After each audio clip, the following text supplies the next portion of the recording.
4장 13절에서 17절을 한 절씩 교독하시겠습니다. 들으라, 너희 중에 말하기를 오늘이나 내일이나 우리가 어떤 도시에 가서 거기서 1년을 머물며 장사하여 이익을 보리라 하는 자들아,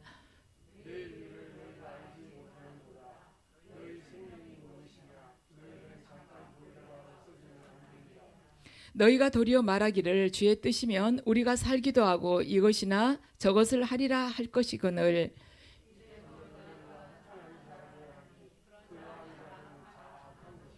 함께 읽으시겠습니다. 그러므로 사람이 선을 행할 줄 알고도 행하지 아니하면 죄니라. 아멘. 잠시 주님께서 허락하신 보혈의 은혜를 받으시겠습니다.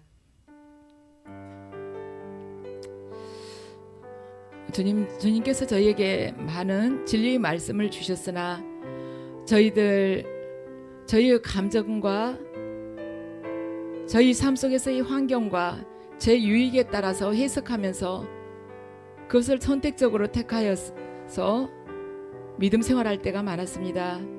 이 시간 아버지 그 한량없는 은혜를 간절히 구합니다. 저희 안에 있는 하나님 말씀에 대한 불순종, 또한 태만케 하는 어둠의 세력, 또한 자신을 합리화하면서 주님의 뜻에 온전히 순복하지 못하게 하는 어둠의 세력들, 예수 그리스도의 보혈의 능력에 의지하여 선포하노니 모두가 떠나갈지어다.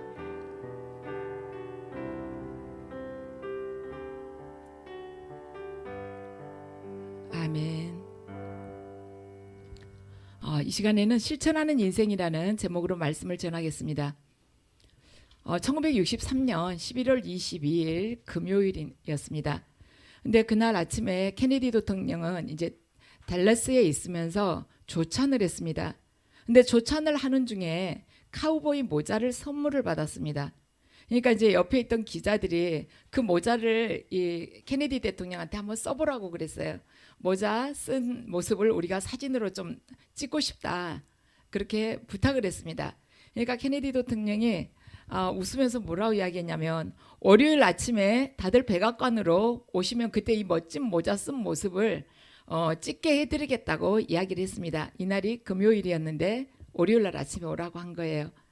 그런데 케네디 대통령이 월요일날 백악관을 갈 수가 없었습니다.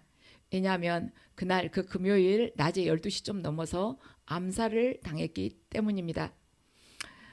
인간은 누구나 다 한 번 태어나면 한 번 죽게 마련입니다. 지금 지구상에서도요, 1년에 5,500만이 넘는 숫자가 죽고 있습니다. 총 사망자 수를 이렇게 통계를 내보면요, 케네디 대통령도 그랬지만 사흘 후에 백악관에 오면 사진 찍을 수 있다, 이렇게 이야기를 했지만 우리들도 그래요. 내일 무슨 일이 일어날지, 아니면 한 달 후에 무슨 일이 일어날지 모르는 것입니다.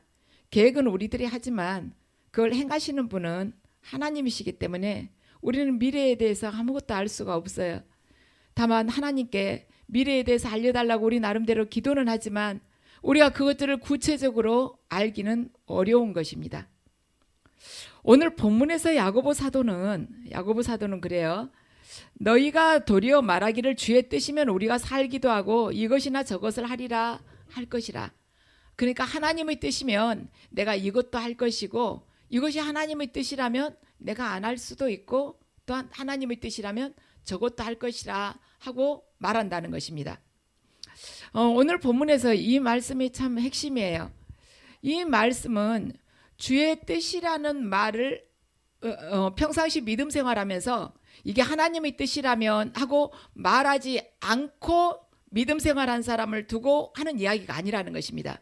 우리 간혹 누군가가 하나님 일이나 어떠한 말하자면 계획을 세워가지고 이거 같이 해보자, 이것 좀 해보면 어떠겠어요 하고 이렇게 권유를 할 때 제가 하나님의 뜻인지 기도해보고 이야기할게요, 이런 경우가 있지 않습니까? 그런데 지금 야고보 사도가 이야기를 한, 이 본문에서 이야기한 것은 우리가 평상시에 생활하면서 주의 뜻이라면 할게요, 이런 말을 너희들 안 하고 지내지, 그런 자들은 하나님 앞에서 범죄한 것이다, 이런 의미로 한 뜻이 아니라는 것입니다. 오늘 본문은 오늘 본문에서는요, 야고보 사도가 이 이야기를 하는 데 있어서 크게 두 가지 의미를 지금 두고 있습니다. 하나는 뭐냐면 성도들이 믿음의 자세, 믿음의 근본 자세가 어떠해야 되는지 그걸 이야기를 하고 있고요. 두 번째는 주님의 뜻이라면 제가 생각해 보죠. 일단 기도해 보고 주님의 뜻인지 한번 말씀을 들어볼게요. 응답을 받아볼게요. 이렇게 말을 하면서 우리가 내가 원치 않는 것에 대해서 불성실하거나 태만하게 말하자면 합리화시켜버리기 위해서 그 말을 사용하는 경우가 있다는 것입니다. 그러죠. 우리 누군가가 뭔가를 제안을 했을 때 주님의 뜻이라면 제가 하죠. 그러면서 슬쩍 꼬리를 빼지 않습니까? 그럴 수가 있다는 거예요. 지금 오늘 본문 13절에서 17절까지를 속에 이렇게 그 말하자면 문맥 아래 깔려있는 그 진리를 깊은 뜻을 보자면은 우리 믿음의 자세가 어떤가. 두 번째는 주님의 뜻이라는 말을 하면서 나의 불성실이나 태만함을 합리화시키면서 빠져나가려고 하는 그 자세 너희들 고쳐라. 선한 것이 무엇인지 알면서 행하지 않는 자는 죄를 짓는 것이다. 이렇게 이야기를 하고 있다는 것입니다. 그래서 우리가 오늘 이 시간에 이렇게 설교를 이렇게 같이 들으시면서 거기다가 초점을 맞춰야 돼. 이 두 가지에다가. 초대교회 당시에 유대인들은 이렇게 디아스포라 유대인들이 많았어요. 여기저기 흩어져서 사는 것이죠. 그 박해를 피해서요. 그랬는데 그렇기 때문에 유대인들이 지중해 부근에서 이렇게 살면서 장사를 하는 사람들이 많았습니다. 그래가지고는 이제 이 사람들이 자기들이 돈을 많이 벌잖아요. 장사해가지고. 그러면은 자기들이 이러이러하게 성공했다. 그러면서 어떻게 해가지고 큰 돈을 벌게 됐는지를 이제 같은 이웃들에게 이야기를 했어요. 그러면은 이웃들이 얼마나 부럽겠습니까? 부러워했었습니다. 그래서 이 장사하는 사람들이 이런 자랑을 할 때는 뭐냐면 내가 이러이러하게 계획하고 장사를 해봤더니 잘 되더라. 그러면서 내가 마음 먹고 하니까 잘 되더라 하고 이렇게 이야기를 한 것입니다. 그런데 오늘 본문에서 이 야고보 사도가 이야기한 것은 우리가 어떤 도시에 가서 33절 말씀처럼요. 거기서 1년을 머물며 장사하여 이익을 보리라 하는 자들아 이렇게 이야기를 시작을 하고 있지 않습니까? 그런데 이렇게 야고보 사도가 이야기를 하는 것은 뭐냐면 그리스도인들이 장사하면 안 돼 이런 뜻으로 이야기했다는 것이 아니라는 것이죠. 그리스도인들이 장사하려고 계획 세워도 안 돼 이런 의미가 아니라는 것입니다. 왜냐하면 하나님께서는 인간에게 지혜를 주셔서 장래 일에 대해서 계획하고 또한 행할 수 있도록 이렇게 지혜를 주셨어요. 그래서 야고보 사도가 말하자면 오늘 본문에서 어디서 1년 머물면서 장사해가지고 이익을 보리라 하는 자들아 이랬다고 해서 계획 세워가지고 장사하려고 하는 사람들 나쁜 사람이다 이런 뜻이 아니라는 것입니다. 오히려 이 말 지금 야고보 사도가 이걸 13절에서 시작을 한 이유는 잠언요 16장 3절의 말씀을 아래다 이렇게 복선처럼 깔고 있다는 것이죠. 너희 행사를 여호와께 맡겨라. 그리하면 그의 경영하는 것이 이루리라. 아멘. 너희들이 어떠한 일을 할 때 계획을 세우고 내가 맘먹으면 되는 것처럼 그렇게 이야기하고 돈을 벌게 되면 너희 그 능력으로 모든 것을 버는 것처럼 성공한 것처럼 너희들 이야기를 하지. 그렇지만 너희들이 그 모든 행사를 여호와께 맡겨라. 그분께서 너희의 발걸음을 인도하실 것이다. 이러한 의미로 오히려 지금 야고보 사도는 이야기를 하고 있다는 것입니다. 자, 14절 말씀을 함께 읽으시겠습니다. 내일 일을 너희가 알지 못하는도다. 너희 생명이 무엇이냐? 너희는 잠깐 보이다가 없어지는 안개니라. 아멘. 우리 어느 누구도 내일 일을 알지 못하는 것입니다. 뭐 젊었다고 해서 사는 것이 아니죠. 중국에서도 지금 코로나로 인해서 많은 사람들이 이렇게 죽어가고 있지 않습니까? 근데 30대 40대도 며칠 만에도 이렇게 쉽게 죽고 그러지 않습니까?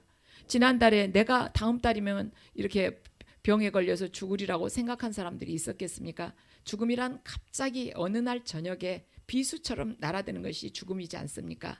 14절 말씀을 보면 내일 일을 너희가 알지 못하는도다. 너희들이 아무리 지식적으로 뭐가 풍성하다 할지라도 많은 지식을 쌓아놨다 할지라도 너희는 내일 일을 몰라. 너희 생명이 무엇이냐? 너희는 잠깐 보이다 없어지는 안개니라.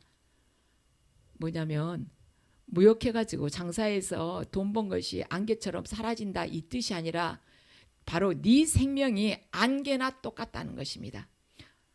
안개라는 게 지금 이것이 원문으로 딱 보자면은요 입김하고 똑같아요. 그래서 어때요? 우리 겨울에 입김 훅 불면은 하얀 것처럼 나왔다가 싹 사라지잖아요. 그러지 않습니까? 우리 생명이 저기 안개가 지금 아트미스라고 기록이 되어 있는데 바로 입김 같은 거예요. 잠깐 보인 듯 했는데 벌써 사라진다는 것입니다. 그 정도 너희의 말하자면 생명, 너희 인생이란 짧은 거야. 이것은 근데 지금 야고보 사도가 그래. 바로 그것이 너희 인생이고 삶이란다. 그러니 어떻게 살아야겠느냐 하고 오늘 17절까지 말씀을 하고 있는 것입니다. 이것은 예수님께서 하신 그 비유를 보면은 또 우리가 그 말씀을 이렇게 떠올릴 수가 있어요. 어느 부자가 가을에 추수를 많이 했습니다. 그래가지고 곡식을 이제 저장할 창고가 부족하니까 창고를 하나 지어가지고 또 저장을 했어요. 그리고 그날 저녁 때 이제 됐다. 이제 내가 먹고 즐기자. 이젠 쉬어야지. 저렇게 잔뜩 싸놨으니까 걱정할 거 하나도 없다 했는데 하나님께서 뭐라 하십니까? 오늘 밤에 내가 네 영혼을 취하리라고 하시지 않습니까? 본인 생각에는 창고에 가득가득 채워놓으면 아무 걱정 없이 이제는 살 수 있다 생각하지만 그날 밤에 자신이 이 세상을 떠날지를 어떻게 알았겠습니까? 그런데 인생이라는 것은 안개와 같은 것이기 때문에 충분히 그럴 수 있다는 것입니다. 네가 아무리 계획 세우고 성공한다 할지라도 그 인생이 얼마나 허망한지 너 알고 있느냐 하고 하나님께서 지금 14절을 말씀을 통해서 우리에게 묻고 계시는 것입니다. 에이브럼 링컨은 이렇게 말을 했습니다. 결국 중요한 것은 살아온 날들 수가 아니라 살아온 날들 속에서 어떤 삶을 살았느냐, 바로 그것이 아주 중요하다는 것입니다. 그래서 살아온 날 몇십 년을 얼마나 길게 살았느냐가 문제가 아니라 몇 년을 살았다 할지라도 얼마나 가치 있고 값진 인생을 살았느냐, 그것이 아주 중요하다는 것입니다. 인생은 분명히 짧다고 그랬어요. 아침 안개와 같다고 했습니다. 인생을 120살까지 살면서도 눈이 어둡지 않았던 모세는 이렇게 말하고 있습니다. 자, 시편 90편 4절에서 6절 10절을 함께 읽으시겠습니다. 주의 목전에는 천년이 지나간 어제 같으며 밤의 한순간 같을 뿐임이니이다. 주께서 그들을 홍수처럼 쓸어 가시나이다. 그들은 잠깐 자는 것 같으며 아침에 돋는 풀 같으니이다. 풀은 아침에 꽃이 피어 자라다가 저녁에는 시들어 마르나이다. 아멘. 인생이라는 것이 아침에 피었다가 저녁에 지는 꽃과 같다는 것입니다. 아무리 큰 권력을 지닌다 해도 우리나라 대통령을 보면은 사실 그렇지 않습니까? 5년 임기 후에 어떻게 될지를 모르잖아요. 백담사를 갈지 아니면 감옥에 갇히게 될지 아니면 세상 속에서 존경을 받게 될지 아무도 모르지 않습니까? 인생이란 그런 거예요. 인간의 그 영화나 권력, 부는요, 잠깐 아침에 피었다가 잠깐 피었다가 저녁에 져버리는 꽃과 같은 것이라는 것입니다. 120년을 산 모세가 그 이야기를 했어요. 120년 살면서 아주 눈이 총총했던 그 모세가 이야기를 한 것입니다. 우리 가운데 120년 살 사람이 도대체 몇 명이나 될 수가 있겠습니까? 그런데 살아본 모세가 이걸 이야기를 한 것입니다. 그래서 우리가 얼마나 보람된 인생을 살았는가가 중요하다는 것입니다. 그 보람된 인생이 뭔가? 오늘 말씀은 그래요. 주님의 뜻대로 주님의 말씀대로 실천하면서 사는 생이 바로 가치 있는 삶이다 하고 말씀을 하고 있습니다. 자, 15절 16절을 함께 읽으시겠습니다. 너희가 도리어 말하기를 주의 뜻이면 우리가 살기도 하고 이것이나 저것을 하리라 할 것이거늘 이제도 너희가 허탄한 자랑을 하니 그러한 자랑은 다 악한 것이라. 아멘. 여기서 주님의 뜻이면 이 일도 하고 내가 저 일도 해보겠다는 말이 의미는 뭐냐면 주님의 뜻을 내가 아직 알 수 없기 때문에 내가 아무것도 할 수 없다. 이 뜻을 하나는 가지고 있고요. 또 하나는 내가 원하는 것이 있어요. 그런데 그걸 하고 싶어서 하나님의 뜻이 뭔지는 알면서도 내가 원하는 것은 하나님의 뜻과 달라요. 그러니까 주님의 뜻이면 내가 이걸 해보리라 하고 말하면서 그냥 빠져나간다는 것입니다. 주님의 뜻을 알 수가 없어서 못하는 사람이 있는가 하면 주님의 뜻을 알면서도 그걸 내가 원치 않기 때문에 싹 말하자면 외면하는 그런 사람이 있다는 것입니다. 그러지 말라는 것이죠. 본문에서는. 그렇다면 이 본문의 내용은 무엇인가? 주님의 뜻이라면, 하나님의 뜻이라면 이것은 뭐냐면 우리의 생명을 하나님께서 주관하시고 우리의 발걸음을 한 걸음 한 걸음 인도하시는 그분이 바로 나의 하나님이라는 그 믿음이 내 안에 있어서 내 계획보다는 하나님의 계획이 훨씬 선하시고 중요하다는 그러한 고백이라는 것입니다. 그리고 내가 살아가는 동안 하나님께서 원하시는 것을 내가 실천할 수만 있다면, 하나님께서 나에게 원하시는 것을 내가 실천할 수만 있다면 그것이 바로 승리한 인생이라고 고백하는 것이라는 것입니다. 내가 원하는 것, 내 정욕대로 내 소욕대로 살아가는 것이 그것이 성공한 삶이 아니라 내가 그건 선뜻 받아들이기 어려워요. 그렇지만 하나님께서 원하시는 것이라는 것을 알고 있다는 것입니다. 그때 내가 주님 감사합니다. 주님 뜻대로 걸어가겠습니다 하고 고백하는 것, 그게 바로 승리하는 자의 인생이라는 것입니다. 하나님께서 이 주님의 뜻이라면 제가 그대로 나아가겠습니다. 주님의 뜻이라면 제가 이거 정말 그자 사랑하기 어렵습니다. 그렇지만 아버지, 그 주님의 뜻이 선하시기 때문에 제가 순종하겠습니다. 제가 주님을 제 인생의 주권자로 고백을 하기 때문에 지금 현재는 제가 정말 사랑하는 사람이 죽었고 제가 경제적으로 바닥을 쳐서 항상 가난 때문에 두려워 떨고 제가 병마 때문에 이 목숨이 경각에 달려있기 때문에 항상 두려워하고 노심초사하고 있지만 오늘 하루 정말 주님께서 저와 함께 하시고 제가 주님의 뜻을 알고 있기 때문에 정말 제 삶을 통해서 주님의 뜻이 이루어지기를 원합니다. 주님, 그 삶에 주님께서 원하시는 그 삶에 저를 맡기겠습니다. 저는 바늘 하나도 들어갈 수 없을 만큼 옹졸한 자식입니다. 저는 사랑할 수 없을 만큼 그만큼 제 안에 악이 가득합니다. 아버지께서는 풍성하게 주시는 분이시라는 걸, 그리고 항상 저를 보호해 주시는 분이라는 걸 알지만 제가 이 문제 앞에서 이렇게 두렵고 떨릴 수가 없습니다. 그렇지만 주님의 뜻이기 때문에 선하신 주님을 의지하고 그대로 신뢰하면서 걸어가겠습니다. 제 안에서는 사실 심장이 뛰기는 뜁니다. 그렇지만 선하신 주님께 모든 걸 맡기겠습니다. 우리는 순교하는 사람들 너무 대단하다는 생각 들지 않아요? 어떻게 하면 저렇게 무섭다는 생각 하나도 안 하고 담대하게 저렇게 순교를 할 수가 있을까? 근데 그분들이 죽기 전에 그 고백들을 보면 너무 떨리다고 그래요. 그 보네퍼 목사님도 그렇지, 본인이 나가서 다음 날 나가가지고 죽었잖아요. 그런데 그 전날 자기가 써놓은 일기에다가 너무나도 두렵고 떨리다고 그랬습니다. 그 죽음이 언제 닥칠까 정말 자기 가슴이 계속 떨린다고 그랬어요. 우리는 순교하는 사람들은 그냥 할 것 같지만은, 그렇지만 보네퍼 목사님이 그 감옥에서 이제 나오라고 이제 말하자면 사형에 처하려고 나오라고 그런 거죠. 그때도 나가면서 여러분들 믿음 지키라고 천국에서 보자고 이러고 가지 않았습니까? 담대하게. 근데 그 목사님을 이렇게 마지막 사형 때 봤던 의사는 뭐라냐면 자기가 지금까지 사형수 본 사람 중에서 그렇게 담대한 사람이 없었다는 거예요. 근데 이 목사님은 떨렸다는 거예요. 우리 삶 속에서도 그렇습니다. 내가 삶의 문제를 볼 때 제 자신을, 그 문제 보고 제 자신을 보면 도저히 내가 이 숨이 막혀서 살 수가 없는 것 같아요. 두려운 문제들이 얼마나 많습니까? 그런데 그 독생자 아들까지 우리에게 내주시면서 우리에게 영생을 주시고자 하신 하나님의 사랑과 선하심을 생각하면 두려워할 것이 하나도 없다는 것입니다. 그대로 그분이 말씀을 실천하고 걸어가는 것이에요. 언제?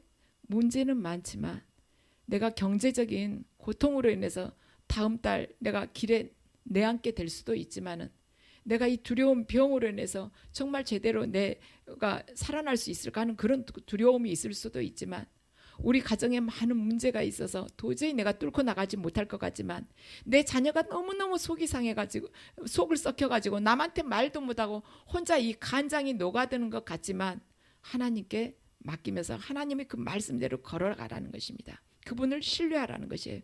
왜 우리가 그분을 신뢰하느냐? 그분은 하나뿐인 독생자까지도 우리들에게 내주신 그 크나큰 사랑을 가지시고 신실하신 분이시기 때문에 신뢰하고 말씀을 실천하면서 걸어가라는 것입니다. 자, 17절을 읽으시겠습니다.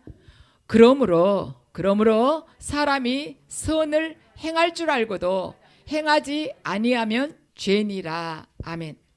그러므로 바꾸어 말하면 선인 줄 알면서도 실천하지 않으면서 주님의 뜻이라고 말하지 말아라. 얼마나 무서운 말입니까? 내가 저 사람을 사랑하지 못하는데 이유가 있어요. 사랑이 안 되는 이유가 있습니다. 그런데도 하나님께서는 용서하고 분명히 사랑하라고 하셨어요. 이것이 선이에요. 내 배우자 살아보면 살아볼수록 너무 다른 것입니다. 어쩌면 이렇게 30년을 살았는데도 그동안 몰랐던 부분이 또 있을까? 어느 목사님이 설교하시면서 그 이야기 하시다. 이제 남자 목사님이었거든요. 집에 들어갔더니 사모님이 당신은 어쩌면 그렇게 로또 같냐고 물어보더래요. 그래서 로또가 뭔데? 그랬더니 어쩌면 당신은 그렇게 나하고 안 맞냐고. 그래요. 이렇게 부부간에는 살아볼수록 너무 다른 부분, 어쩌면 그 작은 인간 속에 그렇게 나하고 안 맞는 부분들이 있을까. 근데 하나님은 이미 계획하고 하나로 이렇게 만나게 해주셨다는 거예요. 근데 사랑하라는 것입니다. 사랑하지 못할 이유 많죠. 그렇지만 사랑하라는 것이 하나님 말씀이고 진리고 이것이 선이에요. 근데 선을 알고도 행하지 않으면 죄라고 오늘 17절에 분명히 말씀하시지 않습니까? 내가 지금 이 직장에 머물기 위해서는 정직하게 해가지고는 한 달도 못 견딜 것 같아요. 거짓말하지 않고는 이 직장에 근무하기가 어렵습니다. 특히나 보험 판매사 같은 경우들은 얼마나 그게 어렵겠습니까? 진실대로 다 말했다가는 보험 드는 사람이 몇 명이나 그렇게 있겠습니까? 그럴 때 이게 얼마나 괴리감이 있겠어요. 거룩하게 살아야 되는데 살아야 되는 줄 알면서도 환경을 가만 보면 안 되는 거예요. 그렇지만 하나님께서 거룩하게 살라고 하셨으니까 거룩하게 살아야 돼. 이거 이 선이에요.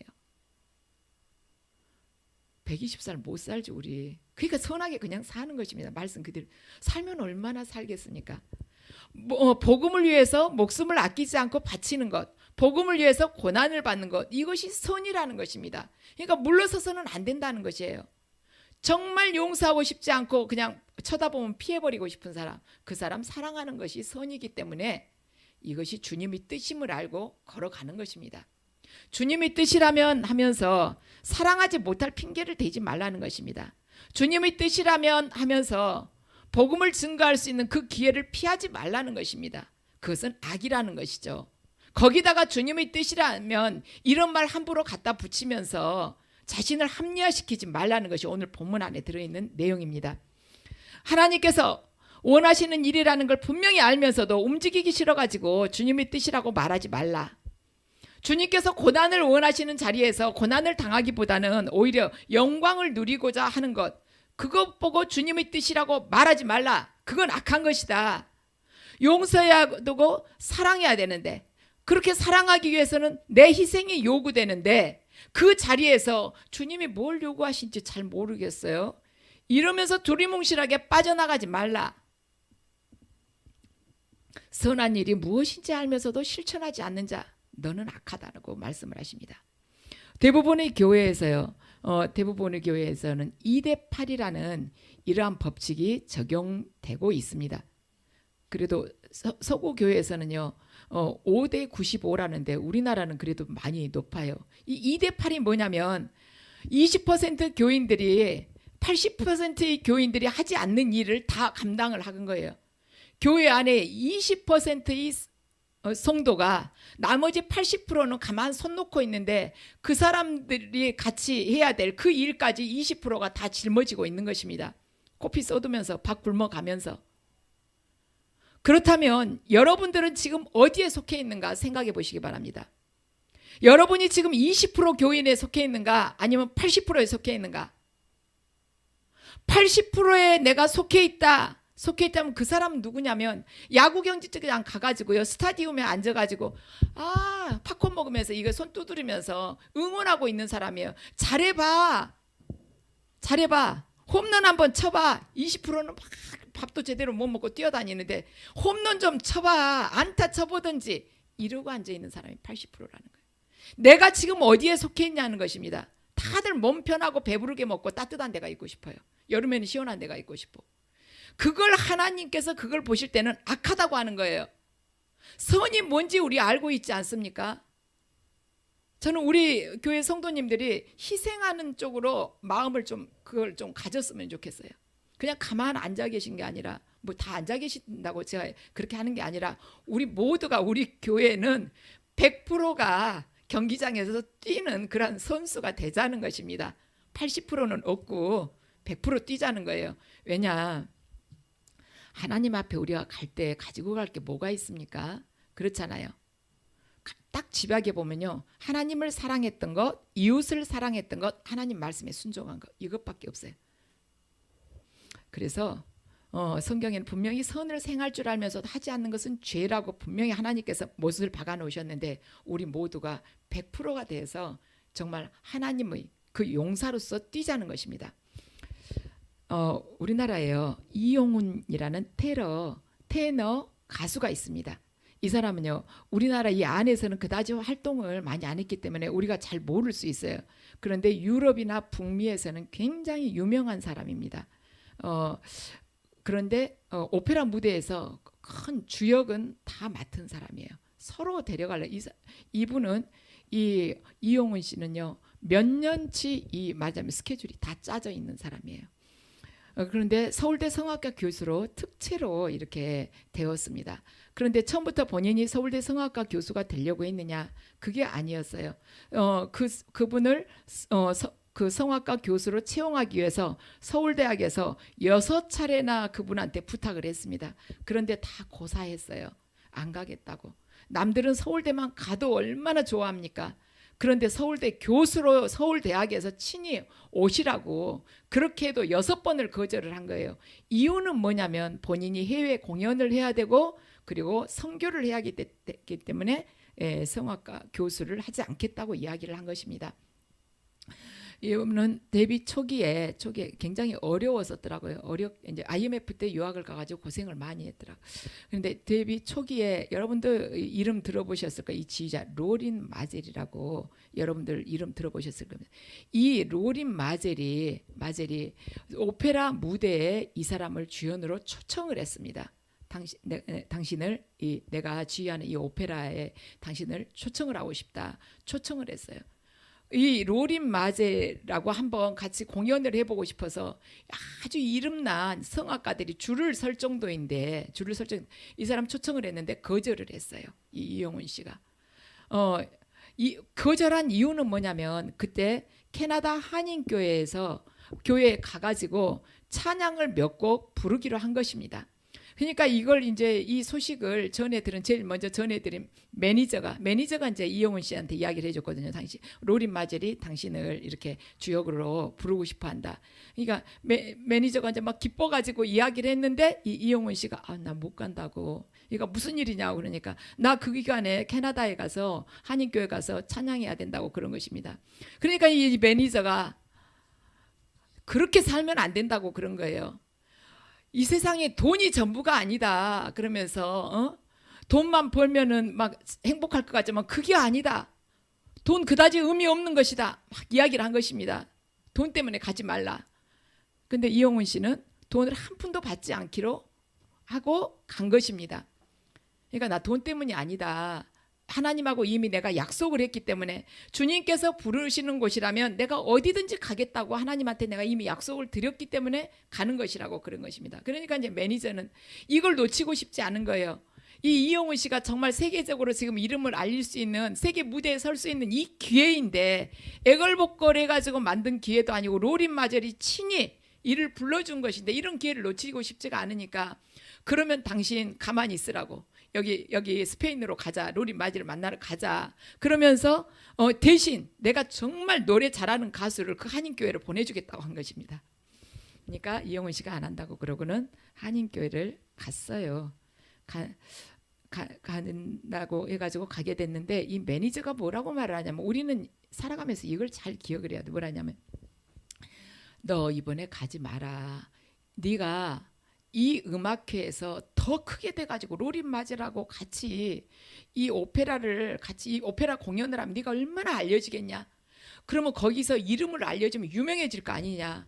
유명해지면 다음 해에 가서 네가 하나님께 영광을 돌린다고 하면서 찬양을 하면 얼마나 많은 사람들에게 복음이 금방 전해지겠냐. 이런 것입니다. 얼마나 달콤합니까? 우리 그런 생각 쉽게 할 수 있잖아요. 내가 더 크게 되면 하나님한테 하나님을 위해서 복음 전하는 게 훨씬 더 잘 전파가 될 텐데 그런데 이용훈 씨가 그걸 딱 자르고는 간 거예요. 그러면서 뭐라고 이야기를 하냐면 제가 이분 간증을 들으면서 너무 감동이 돼가지고 어젯밤에 잠을 하나도 못 잤네. 듣는데 제가 이걸 이제 정확하게 전하려고 이렇게 들으면서 듣다 보니까 막 끝까지 듣고 싶은 것입니다. 그래가지고 밤을 꼴딱 샜어요. 뭐라고 이야기를 하냐면 이제 이분이 로린 마젤을 만나려면 스페인으로 가야 되잖아요. 그걸 비유해서 이야기를 합니다. 우리는 우리 원하는 것이 스페인에 가는 것이니까 성공의 마음이 있으면 그것이 해결되었을 때 박수를 칩니다. 그런데 하나님께서 기뻐하시는 마음은 하나님과 연합되었을 때 하나님께서 부르셨을 때 아멘 했을 때 그때를 하나님께서 기뻐하시는 것입니다. 그 다음에는 해 주실 수도 있고 안 해 주실 수도 있는 것입니다. 이분이 간증하면서 어떤 이야기를 하냐면 이제 스페인에 가는 것은 거절을 하고 캐나다로 딱 갔는데 이 매니저한테 연락이 온 거예요. 캐나다에서 끝나고 바로 스페인으로 바로 와라. 로린 마젤이 너를 기다리겠다고 그런다. 그러면서 계속해서 네 생각이 잊혀지지 않는다고 반드시 너를 그 오페라에 세우겠다고 그런다. 그렇게 한 것입니다. 그러니까 이제 거기 오셨던 분들이 막 이렇게 박수를 쳐요. 그러니까 이용훈 씨가 뭐라냐면 지금 박수를 치면 안 된다고. 여러분들이 언제 박수를 쳤어야 되냐면 내가 캐나다로 가겠다고 비행기를 탔을 때 박수를 쳐야 된다. 왜냐하면 이걸 불러주지 않을 수도 있지만 내가 하나님 뜻에 순종했을 때 그게 하나님께 영광을 올리는 것이다. 나같이 부족하고 인간적인 그러한 연약한 자가 어떻게 그 결심을 했겠냐. 근데 하나님의 은혜로 내가 결단을 하고 캐나다행 비행기를 타지 않았냐. 그때 박수를 쳐야 된다는 것입니다. 하나님께서 이 길을 로린 마젤을 만나기 위해서 거기서 오페라 가수로 서게 하시지 않는다 할지라도 내가 하나님의 뜻에 순종한 것 그 자체가 귀하다는 것입니다. 그게 은혜였다는 것이에요. 우리는 왜 그 스페인행을 우리가 내려놓지 못합니까? 살아가면서. 왜 스페인을 우리가 꼭 가려고만 생각을 합니까? 내가 더 성공해야지 하나님께 더 큰 영광을 드릴 수가 있는 것이다. 이렇게 합리하면서 하나님의 뜻이라면 이렇게 해보겠습니다 하는 그런 삶을 우리가 자주 살아가지 않습니까? 우리가 예수 그리스도께서 우리들을 붙들어 주시지 않았다면 우리는 지금 여기까지 올 수가 없었습니다.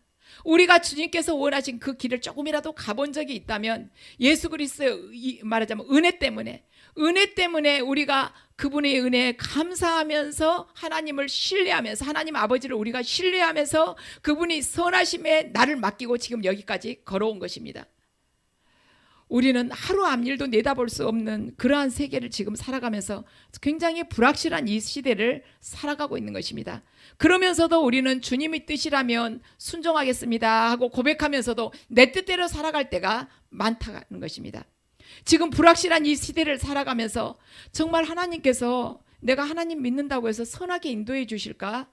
나 같은 사람도 받아주실까?